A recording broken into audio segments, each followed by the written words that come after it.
This is your place for all things Grand Rapids Griffins and all things Toledo Walleye. This is the Hockeytown West podcast with your hosts, Brandon Cook, Nick Harrington, and Travis Foch.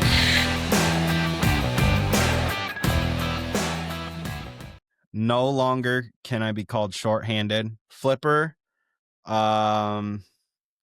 I guess whatever other jokes you can make about having a broken hand and reference Nemo, Finn. Yeah. Flipper was my favorite. Yeah. Who's calling you that? I just called you Travis. Everybody. You've called them everything that you could possibly call someone with one broken hand. I think it was Hawk that called me Flipper.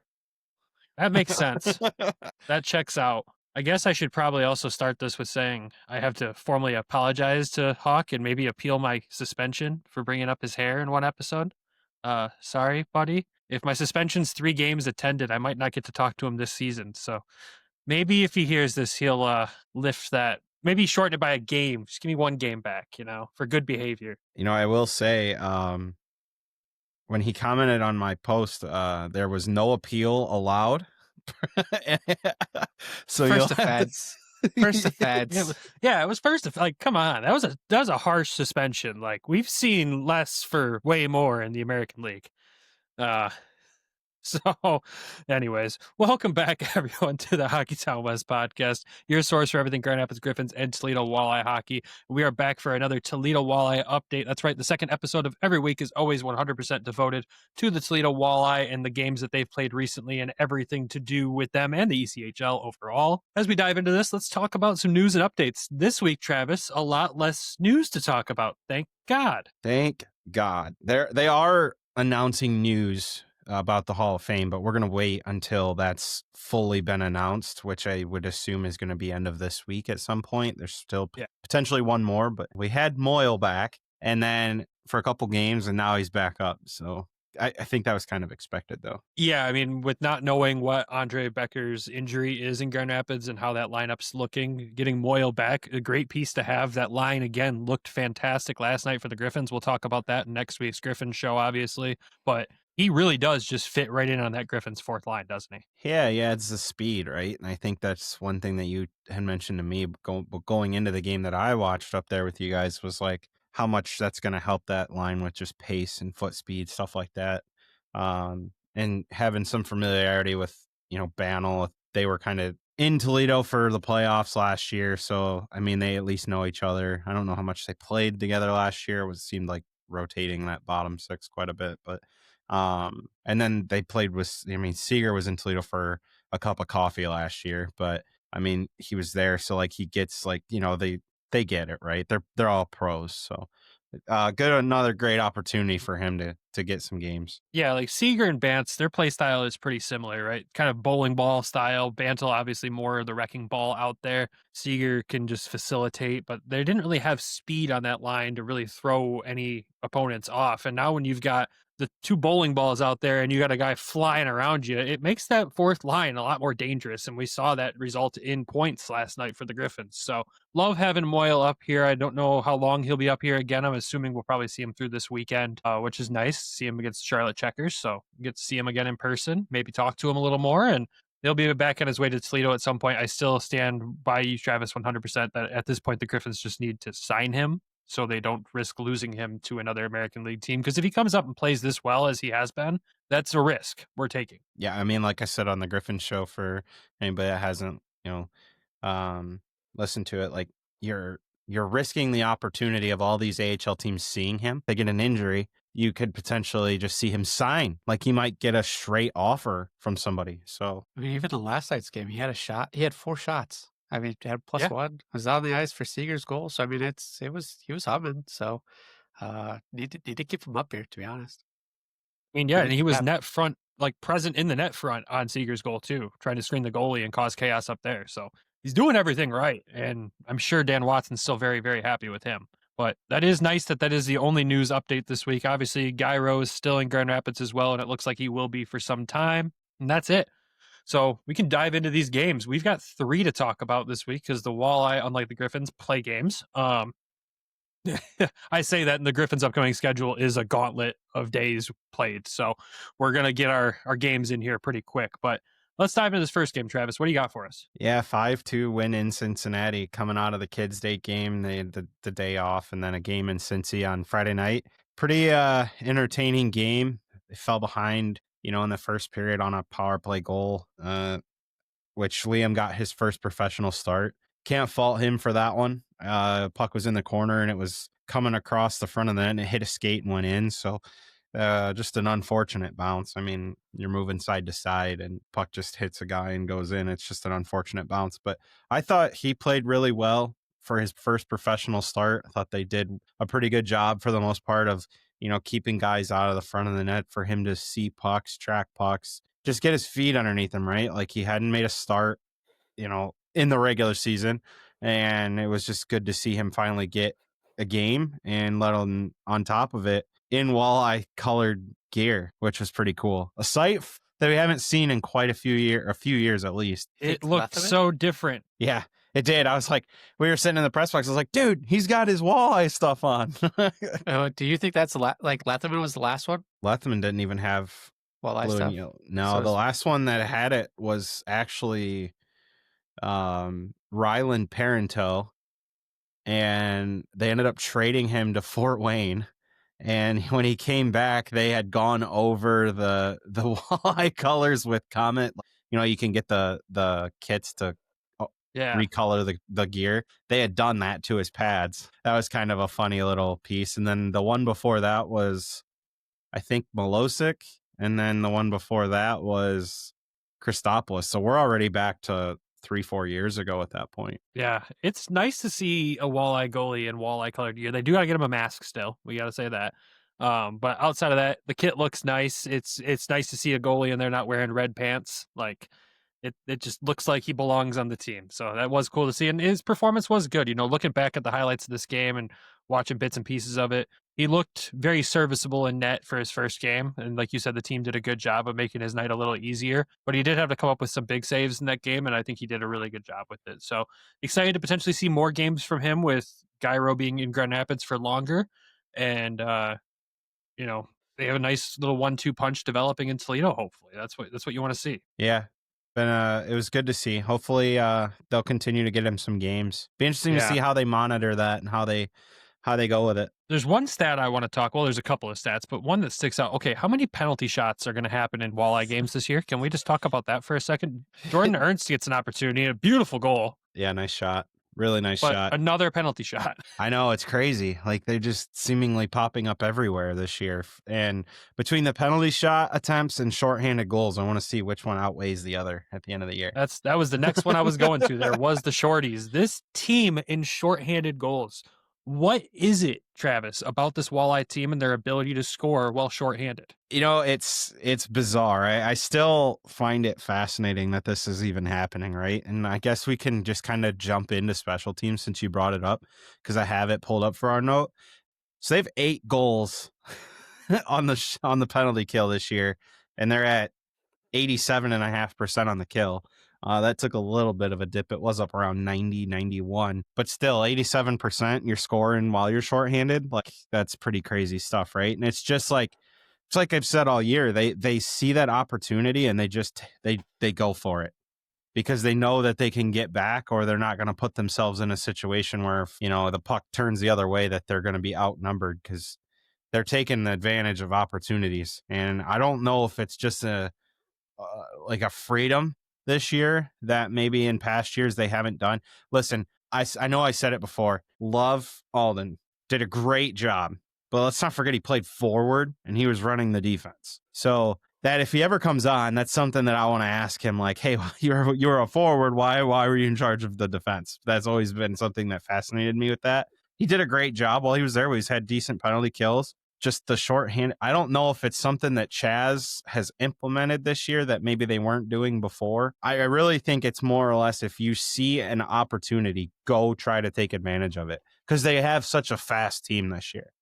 And that's a huge part of it. Yeah, the speed definitely helps on that end. And I just wanted to look at, just to put it in like comparison, right? I'm thinking like, okay, looking at the American League side, I looked at last season's stats. There was only 6 teams in the American League last year that had more than or 10 shorthanded goals scored or more all season. The Walleye have played 11 games and they have 8. I know it's really crazy, right? They have 8 short-handed goals, 11 power play goals, totaling to 19 goals. So 19 of the team's goals have been on special teams play, which 19 of the 42 goals scored this season. That's pretty close to half. Like, yeah. Which is crazy to think about. I don't think I've ever seen anything like it in this much of a consistent basis, right? You'll see a shorty here and a shorty there sometimes from teams. You'll see some teams that are like decent at it, but again, like I said, they get maybe 10 in a season. The most that was scored last season in the American League was 16. That was Charlotte. Like, we're halfway there in 11 games. This is... Yeah, I've never seen anything like this. Well, and I look at the Griffins too, and like they have a few this year. Yeah, and there's our breakaways. Like, so one thing that's interesting, right? Like I have it pulled up right now. They lead the league in shorthanded goals for 8 and 11 games. The next team is 5, which is Atlanta, and then there's one team at 4, and then a few at 3. So like they've distanced themselves on shorthanded goals. Like you got to remember, like 8 to 5 is only 3 goals, but that's a lot when you're shorthanded if you think about it. The fact that some teams have 5 and 8 already at this point in the season is crazy. And when you look at it too, like they're a pretty disciplined team. They're 3rd in the division with penalty minutes and 3rd lowest in the division, I should say. Like they're staying disciplined, but when they end up taking a penalty, they're taking advantage of it and scoring on that opportunity. And then on the power play, they're scoring as well. Like it's perfect. I think this is an organizational thing. I don't think I mean, Chaz does have to give Chaz some credit on this. He has done some things to be able to improve it, and just on his team side. But this is an organizational thing. I mean, when we were looking at Grand Rapids special teams the other night, they're like 3rd lowest in penalty minutes in the league. Yeah. So I mean, I think it's an organizational thing. They're disciplined. They're playing well hockey, like smart hockey throughout. And I mean, we're seeing it on both ends of these shorthanded attempts. Like I mean, just in the first 11 games that we've watched, we're like, holy crap, we've already have like, I think it's like four shorthanded goals. Grand Rapids is 2. 2. We had 2 other chances that we could have buried. We've had a million other chances. But, like, I mean, it's got to be an organizational thing of just that Todd mentality of hunting the puck and like getting after it. I think. Is it that, or is it more that the organization across the board, the teams are younger and faster? Like, both. Does it lean more towards that? It's both. They got to be fast. Yeah, it's wild. Like what they're doing, incredible. The coaches get a round of applause for it on all accords, especially like to see 8, dude. That's insane. So it is. There's a couple other things with this game I just want to throw out before we move on to the next one. Dickinson had 2 goals. His hometown kids, you know, I think he's really found it. That whole first line has really found it. Hilbrand had 2 assists in this game. You know, the shorthanded goal like we talked about, and then just Liam. I mean, incredible first start for him. But yeah, to go down there. What happened at the end? Yeah, Toledo loves that guy because reasons. This is where people are going to scream toughness. No, that's just stupidity is what that was. Like it was what it was. Like, and the fact that like Andrews got a fighting major out of that was kind of baffling. Yeah. Like Andrews has basically gone straight to protect mode because he's not expecting that at that point. Like there's a time and a place. That was just stupid. Like that's, and I get the fans part of it. Like, listen, I'm not going to lie. Violence in hockey is exciting. Oh, we love violence. Violence is great. Like, I'm not an anti-violence guy. Everybody might think that because of some of the stuff that I've said on the show in the past. Like, you watched the end of the Rangers and Red Wings the other night. Nothing cooler would have then been a 40-man brawl with 4 referees on the ice. But it didn't happen. It almost happened. But, like, then there's this. Like, that's just stupidity, right? Like, there's no other way to sum it up. Like, that's not even playing hockey at that point. Like, what's the point? No, yeah, it was a stupid move. It was 100% a stupid move. It's the end of the game. Like, don't be a dingus. Well, and like if you look at that trade tree, right? Like we're talking about Fraser. Fraser was traded for Anderson, and then Anderson's traded for Smirnov. It's like they've found the replacement for each guy that is left, which is crazy. But I think I found a new project for Travis is doing Toledo trade trees. To just kind of defend some of the trades, because I think anytime we make a trade, it's like, what are you doing? And when you look at the end picture, sometimes it's pretty dang good. So that's Travis's new segment coming up on our Patreon. Patreon.com/Hockeytown West podcast. He just signed himself up for it. Anyways, yeah. Overall, it's good. Hey, it's good to come back from the school day game, get that win there, go to Cincy, get another win, division win, in-state win, right? It's always a fun time to beat Cincy. Yeah, it's a nice win, and that was their second in a row, and they're on a little bit of a point streak here. Yeah, let's talk about game number 2 of this week that we're talking about, where they end up getting another win. So you go to the 3-game streak, right? 2-1 win over Fort Wayne. And going into this game, Travis, you and I said it, it's that measuring stick game, right? The top 2 teams in the division coming together. You got to have respect for what Fort Wayne's bringing to the table. And this game that might be one of the best ECHL games I've ever watched. It was a pretty good game. I seen the comments post, and they were talking about how they didn't play well, and I thought that it was a very evenly matched game. Yeah, it was bizarre when I seen that headline. I thought it was an evenly matched game. I want to give Fort Wayne some flowers. I know we're a Toledo show, but like what they're doing, guys, they haven't even played a home game yet. Their first home game is tomorrow. Their first 13 games were on the road, and they've lost 3 games. That's pretty impressive. Like, to go out there and play like that's pretty darn impressive. So they're definitely going to be atop the division, like towards the top of the division as this season continues to carry on. I think they have a pretty good roster. We've seen that in this game. It felt like I said to Pat in the post game, I was like, did it kind of feel like last spring just carried over? And it kind of did when you seen just tight checking, not a lot of space, and you had to make the most of opportunities.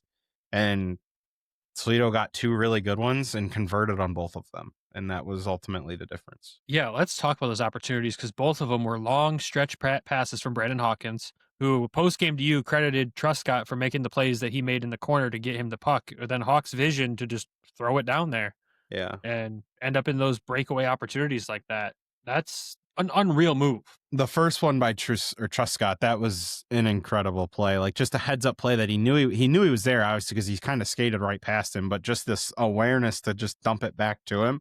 Smart little play. And then, like you said, the stretch pass. And that was a great play all around just to spring Ernst. And, it's funny. I asked him like post game, like, he had a penalty shot the night before. He had a little bit more time to think about it of like, what are you going to do? Breakaway, you don't have nearly as much time because you got guys chasing you, right? And he made a great shot. Same spot as the night before. So it's funny. Both goals were scored on a breakaway, and both guys have done the same thing both times they scored on breakaways. So it'll be interesting to see if they mix it up at all. Obviously, we've seen Hawkins do the same thing in a shootout, and it works. So a trick of the trade, I guess. But yeah, the stretch passes by Hawk, great awareness, and I mean, just lapses in defense by Fort Wayne to let 2 guys behind him. Like, it was almost identical the way they did it. Like it was weird to see those opportunities, but hey, in a game that tight, you take advantage of every little inch you can get, and that was the move that night. It worked, and I bet you it doesn't work next time we play them. Probably not. I mean, they're definitely going to be adjustments made.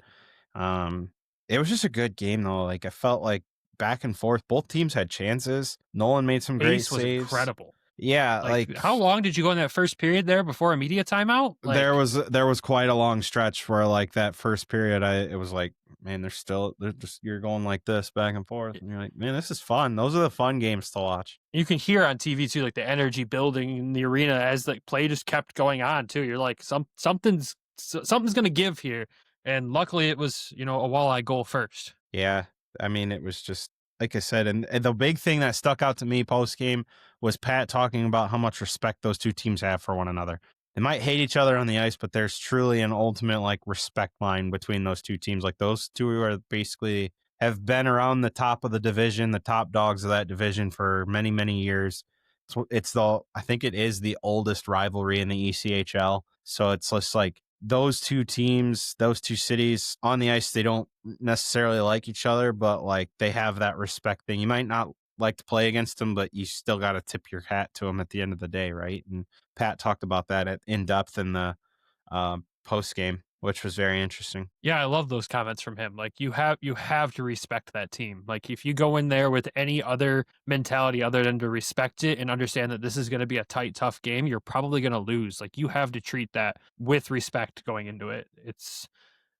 it's fun to look at it and go, oh, there's a couple former Walleye over there. They both had penalties in the game. Haha, that's kind of fun.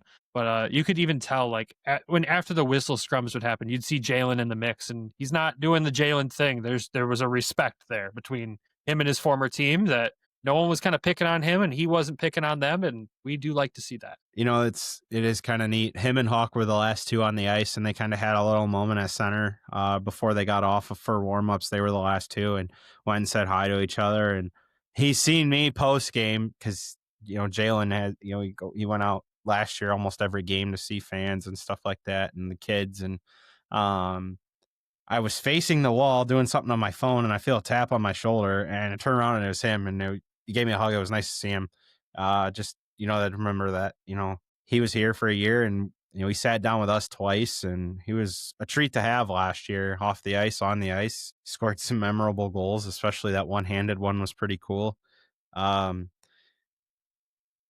Listen, I'm not a big component of booing guys when they come back. Like, Yeah. I don't think it was maybe 100% his decision to leave, right? Like, I think it was just maybe a mutual parting of the ways. They wanted to go in a different direction. With how close it is to home, I feel like maybe he would have loved to stay here. But again, things happen, right? Organizations, guys move on, especially in this league. I'm glad that he got an opportunity, in Fort Wayne. That's cool for him.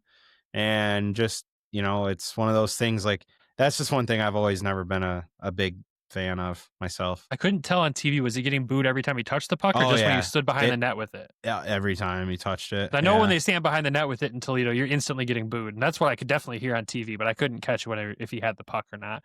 Yeah, I mean, look, it comes down to the same mentality on the ice, right? When you're on the ice, it's a battle, and I think the fans kind of treat it that way. I don't think the fans have any ill feelings towards him going there. I mean, of course, no one wanted to see him go to a rival in the division, especially that one in particular. But it's kind of a respect game type of thing, right? Yeah. Any of those fans would still love to run into him after the game. But when he's on the ice in the other uniform, yeah, they're probably going to give him some crap for it. And you can like it or not like it, I guess. But I see where it comes from, because those fans treat the cheering as if they're on the ice in that arena. They do. Man. They're so bought into it. So I understand, but yeah, I see where you're coming from. I love the switching, right? Because then, like, it's just that much better when we beat them in the playoffs. Like, Jesus God. Like, when Chaz came over last year, like when we beat Kalamazoo, it was like, hey, it's pretty nice, pretty good to do. I know he wasn't a factor on the ice in this situation, but he was off the ice. So, Jalen last year, we loved having him on here and talking with him and getting to know him as a player and as a person, and it was huge. So, but like you guys said, it's more of a, hey, you're on the other team right now, and off the ice, hey, we can all go have beers, or whatever, ginger ales or whatever you guys have, after the game. Yeah, it was just cool to, see him back, and that he gets an opportunity. So yeah, see, Jalen didn't get to play his former team in the playoffs last year since he doesn't make the playoffs. Last year had to go there. Sorry. Anyways, back to the game. Hey, another impressive performance from Nolan Lalonde. Like, another great game from him, especially in one this tight with, like, this is treated as a playoff game in your mind, right? Yeah. You're gonna probably play this team in the playoffs at some point. And he looked really sound, made some big saves when he was tested. Yeah, he answered the bell, right? You're going to have to beat the good teams at some point. And this was his first, I think this was probably his biggest test, right? Like, when you're a rookie, you get different points in the season, right? Like, your first game if you're on the road, right? Which, I mean, for him, it was. His first game was on the road. First game, check. First home game, check. First game versus one of the better teams in the league, check. Like, you just start checking things off throughout the year. So it's cool to see, his growth and what he's kind of blossomed into a little bit here. And yeah, when you look at the score sheet too and see the guys that contributed, right? You have Ernst with goals in back-to-back games, getting his third of the season. You had Hillebrand getting his fifth of the season. And then the assist came from the same two guys because of that same two play. But a 2-point game for Truscott, which is wonderful to see. And obviously 2 assists for Hawk is another great thing to continue to see him contribute on the score sheet, as always. Moving on from that, I think we're going to hit a quick ad break. When we come back, we'll recap the last game, talk about our 3 stars of the week for Walleye, and of course, the standing update, upcoming schedule, all that fun stuff. But first, a word from our sponsors. Hockey is back, and this season, DraftKings Sportsbook, an official sports betting partner of the NHL, brings you all the speed, skill, and nonstop action you love. New customers bet just $5, and if your bet wins, you'll get paid out $300 in bonus bets instantly. Download the DraftKings Sportsbook app and use code THPN. That's code THPN to turn $5 into $300 in bonus bets if your bet wins. In partnership with DraftKings, the crown is yours. Gambling problem? Call 1-800-GAMBLER. In New York, call 877-8-HOPE-NY or text HOPE-NY 4673. In Connecticut, help is available for problem gambling. Call 888-78-97777 or visit ccpg.org. Please play responsibly. On behalf of Blue Hill Casino and Resort, Kansas, pass-through of pay per wager tax may apply in Illinois. 21 plus age and eligibility varies by jurisdiction. Void in Ontario. Restrictions apply. Bet must win to receive bonus bets, which expire in 7 days. Minimum odds required. For additional terms and responsible gaming resources, see dkng.co/audio. Limited time offer. Copyright NHL 2025. All rights reserved. And welcome back. Oh, a fun little intermission segment there for Patreon, all over the place. And Nick's attention span is fading. So we're going to get into this last game here. Travis, we got a loss, but we got a point. A 5-4 overtime loss at Cincinnati. What happened in this one? I think the biggest thing is they fell behind, showed great resilience to fight back, force overtime. Felt like it was game where like they were just going to find a way to tie the game. And they worked their way back, got it to 3-3, and then give up a goal right away. It's very fitting with the organization. Detroit does it every night. Well, it's crazy what happens too if you go down and can come back, and there's not a goal that doesn't go in against you to make that comeback, right? Yeah, sadly this one went in, but this one would have counted either way. But I loved the resilience. Like I said, Smirnov 2-goal game. Shorthanded goal. What else is new? We can pretty much just chalk up that if they need a goal, just take a penalty. I think there's a couple goals that Nolan would like to have back in this game. I think this was maybe his first, I don't want to say welcome to the league game, just maybe a tough day, right? And not all his fault, but it's a young player, right? You're going to have off days. You're not always going to have your A game, and they still almost found a way to win for him. So credit to him. He made some saves to keep it at 4, to get them to overtime. You need your goaltender to come in and if it's not maybe going as well, make that 1 or 2 saves that it doesn't extend to 5, 6. If you can keep it at a number, which they did, and he did, you give yourself a chance, right? And how many times did we hear last year, 1 point's going to make a difference somewhere? They didn't get the extra point, but when they were down 3-1, I'm sure there's a lot of people thinking, man, we're going to just lose in regulation. Well, they got a point. So that's one thing for me that stuck out. There's something we talked about the early starts, right? And these games, this one being another school day game. And they at least took a point out of it. Yeah. They've taken 3 of 4, and they got another one coming up. So we'll see if... we can stop with all the school day games. Oh my God. Yeah, I know. At least it was very entertaining to have my boss be like, "What are you watching?" Well, I was on a call. I'm like, hockey. Don't ask. Right. I didn't do it. Yeah. I mean, you had to know going into this one, you just beat Cincy twice. Yeah. They're not going to make it easy on the third round, and they're going to kind of come out with some extra energy. A pretty full crowd, obviously a loud crowd being a school day game. So they have that behind them too. And yeah, it's, resiliency is great.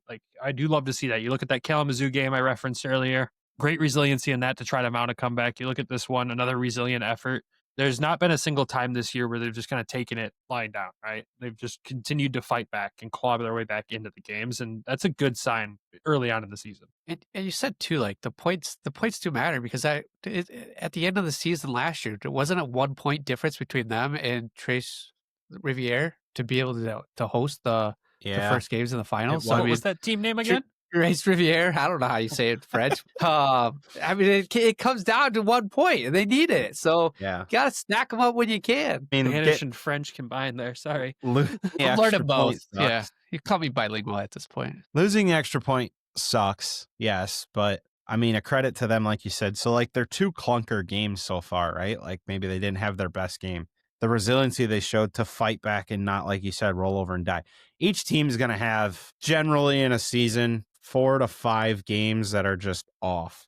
They're off. It happens. Like, you see it multiple times. And some nights for those games, you don't even get 2 or 3 goals for, right?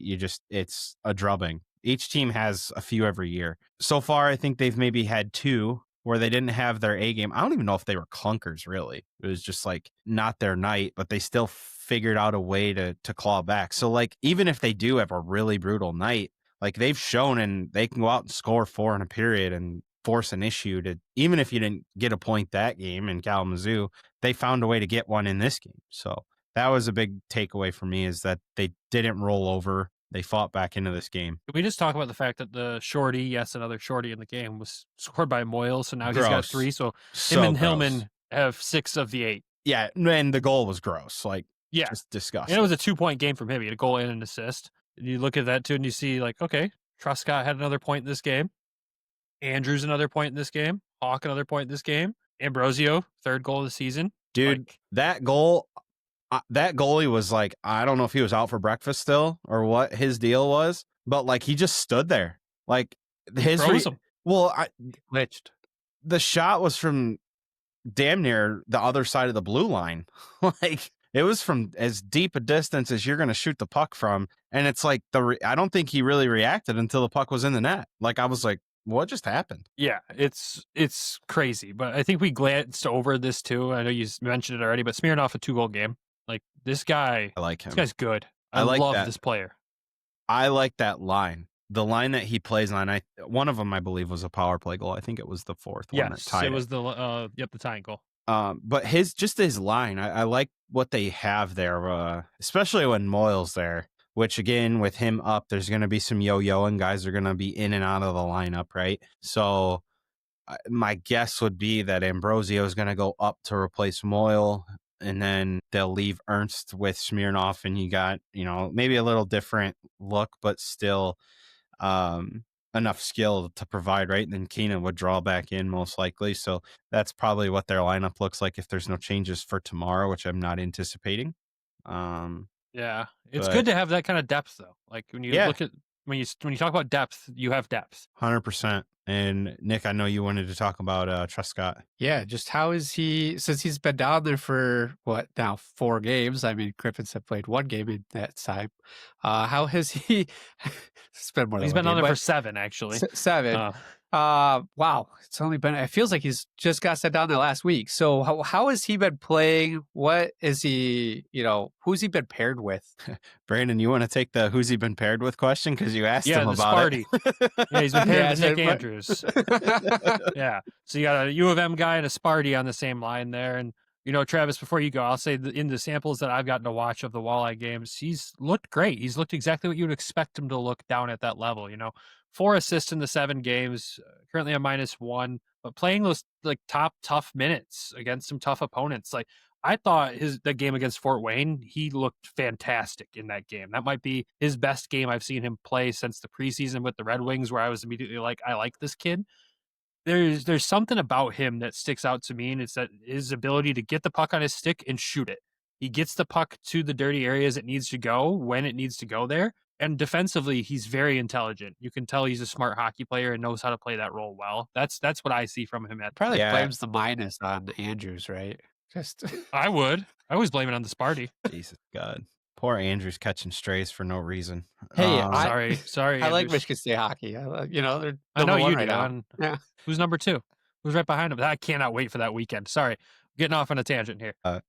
He's looked great. I think he's fit in really well.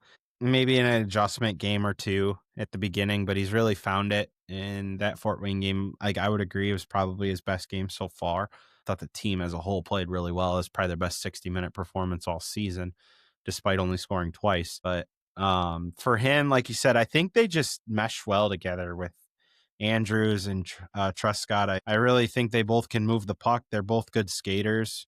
And you've seen the little heads-up play made in the Fort Wayne game to tap it back to Hawk as he's got a guy right on his hips. So that was a nice little play. He's always in good positioning too. I think that's one thing with him that sticks out is he's He's his awareness is very good.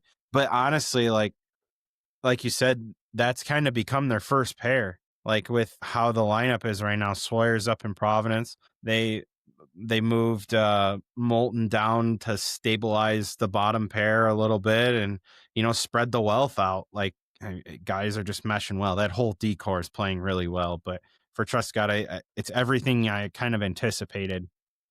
And as long as GR has enough bodies and if Shy's coming back, he'll probably be here. It makes sense. I like that you pointed out that assist on Hawk's goal, too. He had a guy draped all over him, right? And I think back to his first assist in the American League.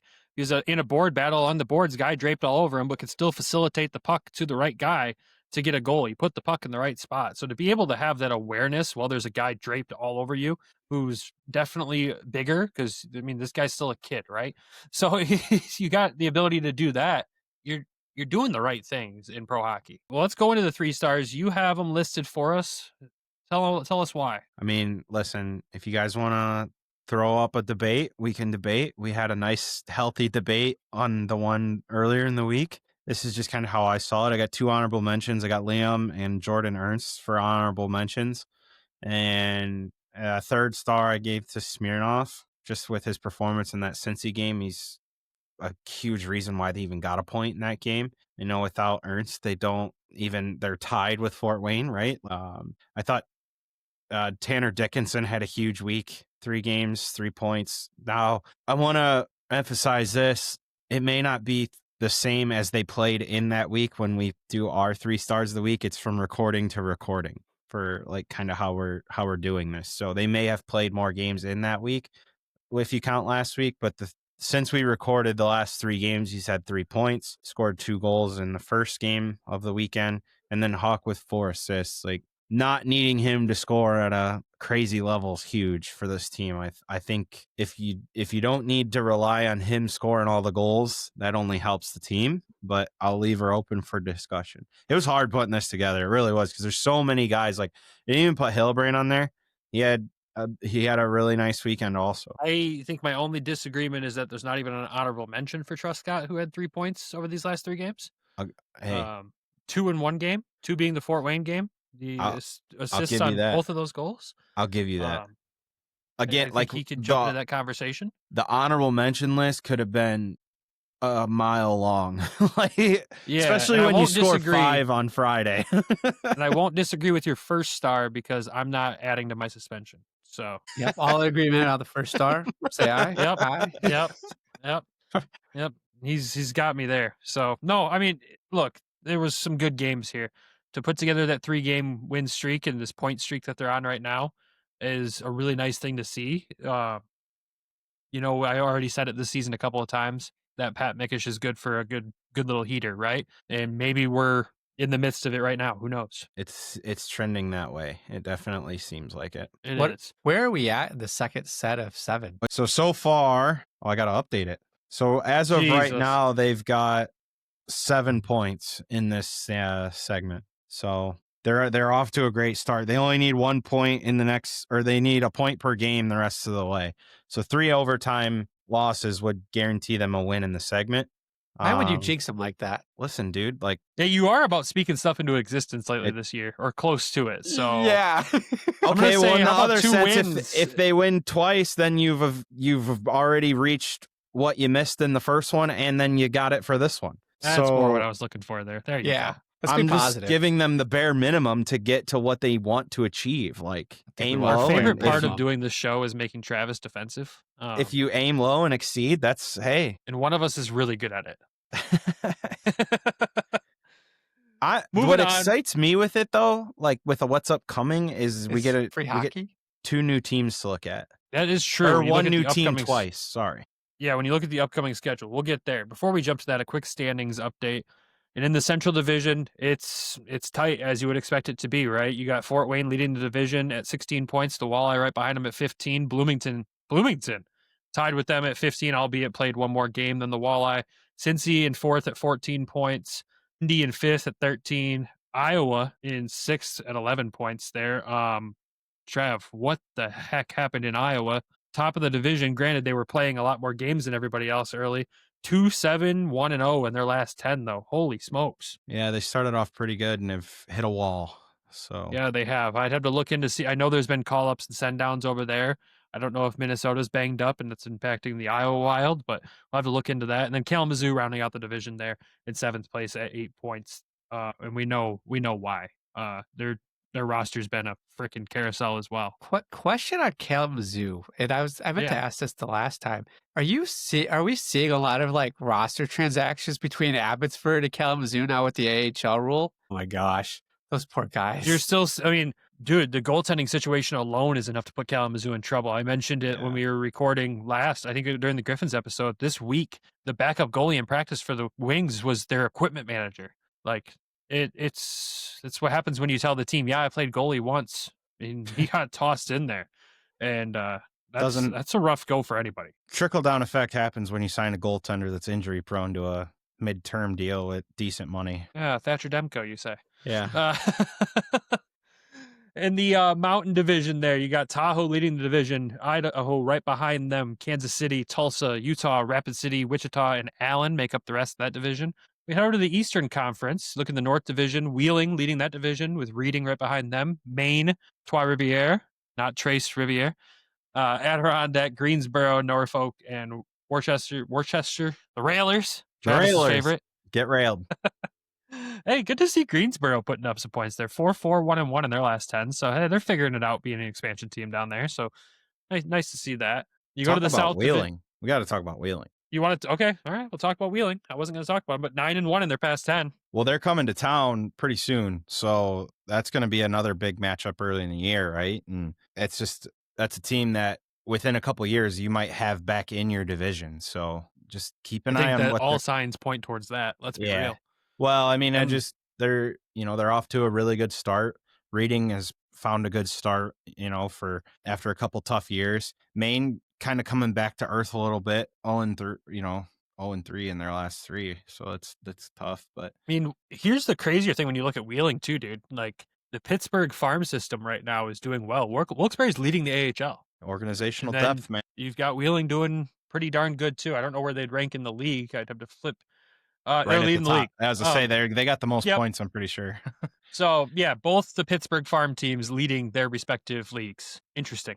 Moving on to the South Division. Last time we talked, Atlanta was leading that division and on an absolute tear there. South Carolina now leads that division. 7-3 in their past 10. They got 18 points. Florida Everblades right behind them at 17 points, jump back up in the division. Atlanta in third at 16 points. I will preface this with South Carolina's played 13. Florida's played 14. Atlanta's only played 11. So that does have something to do with it, obviously. Atlanta's still off to a heck of a start, 8-3 right now in the season. Jacksonville behind them, Savannah, Greenville, and Orlando make up the rest of the division. Travis, Orlando, dude, 1-10 in their 11 games played. They are struggling. And what is happening? I don't know, man. Again, back to they're catching too much rays down there in Florida. Looking a little sunburnt on the ice. They're looking fried right now. It's one win through 11 games is very out of character for that team. Well, it is. And, I kind of wonder, they've always done the Chicklets nights with Pink Whitney, and now they have their own team. Maybe the vibes of that is just gone. I'm sure it has no correlation, but the vibes. They lost the vibes. Yeah, they lost the vibes. Nick's the vibe guy. Is there Nick's gonna go to Orlando? The Panthers? Or no? No, Florida's is Savannah. No, Orlando's affiliate. Tampa. Oh, Tampa. Interesting. Which sounds like, the Panthers have a lot of injuries. Maybe that's the trickle, but no. No. And Syracuse is doing well in the AHL, so. Yeah. ECHL Orlando. problem. Yeah, that's rough to see. Moving on from the standings, though, Travis, what's the upcoming schedule look like for the Walleye? I know there's some promotions coming up. I know one that fans are probably pretty excited about. 2 of them. Tomorrow and Saturday. We get the Zamboni night tomorrow. I should have put that jersey up. I have it. That's a good one. It's so ugly. It's beautiful. It's pretty hideous. It's hideous, but it is beautiful. It's just so ugly. It's beautiful. Hey, Zambonis have deserved this night to be honored. I have not seen a team honor a Zamboni yet. And this, let's go. I'm here for this. And then you get the gravy boat giveaway. I'm hopefully going to get there early enough to get one. We'll see. It's a sick giveaway. If I don't, I don't. I mean, the Wings did it first, and now you see every team doing it. But It's sick. I'm pretty sure there's already one listed on eBay for probably about $1,000 with the caption of "I know what I have," because that seems to get posted every time there's a giveaway or like free. Do they use that exact caption too? Oh yeah, like I remember when they were in the finals, somebody posted the white T-shirt and was like, $20. I know what I have. Yeah, Walleye fans are just a beautiful group. I love it. So you got the gravy boat coming up for the next game, and then the next one after that is the purple game, right? Hockey Fights Cancer Night. I really like that jersey this year. It's really I sharp. like the ribbon up the sleeve. I still, again, if anybody's listening to me, take the ribbon, make it like the hooks, and instead of the hooks, you have the ribbon ends. I think that would look amazing. Like that logo right there, instead of the fish hooks, you just make it the ribbon in the middle in the W formation that the hooks make. I think that would be just chef's kiss beautiful. But we'll see. Maybe in the future. I'm sure that night will, if it's anything like last year, also have us in tears before the game. So God, that was the Walleye do that one right, like a lot of teams do. But man, that one last year, ooh, it's good stuff. it was well done by the organization as always. Yeah, exciting stuff coming up for the Walleye, and I mean, especially because we look at the opponents for that game too, right? Yeah, Wichita coming to town. Yeah, I think we played them last year, and I sent you guys a picture. I'm like, man, these uniforms remind me of the old Tampa jerseys with the white, the silver, that like ice blue. They were sharp, so I'll be interested. And I know I would assume they're going to be wearing dark both games, so I'll get to see if they have a black or a blue jersey. That'll look really sharp. So stay tuned for the nerd jersey update. It's coming. Maybe. We'll see. As long as it doesn't say Wichita, then we're good. No word marks. Yeah, as long as it's not a word mark, Travis will like it. Leave that to college hockey. Exactly. Outside of that, nothing else to share this week on our Walleye update, so we will wrap it up here. Thank you, everyone, for tuning in. As always, if you missed our Griffins update, that one was posted earlier this week. Make sure you go check that out and stay tuned for the upcoming update with them, where you got two games against a team we have not seen in a long time in Grand Rapids in the Charlotte Checkers coming to town. So I'll be excited to recap that one with you guys. Should be a fun weekend. John Leonard Revenge weekend. Looking forward to it. Before we wrap up the episode, though, we got to thank our sponsors of the show, of course, DraftKings and Everything Hockey Clothing Company. When you're betting with DraftKings, use code THPN. And when you're shopping at everythinghockey.com, use code WEST to save a few bucks off your order. And it also supports the show directly. And on top of that, we got to thank our Patreon subscribers as well. Without them, the show would not be possible. And if you want to join these lovely folks we're about to name, head over to patreon.com/HockeytownWest podcast to check out the tiers we offer. Nick, who are the lovely subscribers this week? We've got Darren Swartz, Peter Grell, Joe Schroeder, Bryson DeChambeau is Elite, Tyler Ingalls, Claire Bowen, John of Florida, Elaine Grace, Griffin Not From GR, Randy Zick, Derek Sleazer, Lori and Alan Foch, Michael Asante, and we did just updated all of the jersey redos. So we just re-uploaded, so you're actually able to see them, not just hear them. So they are all now back uploaded on Patreon. So you go check those out. Check out Travis' collection. And I hear he is auctioning some of those off. Maybe. Oh boy. Well, thank you all for the love and support as always. And thank you guys for getting those updated there. I appreciate you guys taking care of that for the people. With that, everybody have a fantastic week. And as always, go Griffins, go Walleye. Love you. Bye. Thank you for tuning in to the Hockeytown West podcast. Be sure to check us out on Twitter at HockeytownWPod and your hosts, Nick at GR Hockey Guy, Brandon at Brandon GR Hockey, and Travis at Trav in T-Town.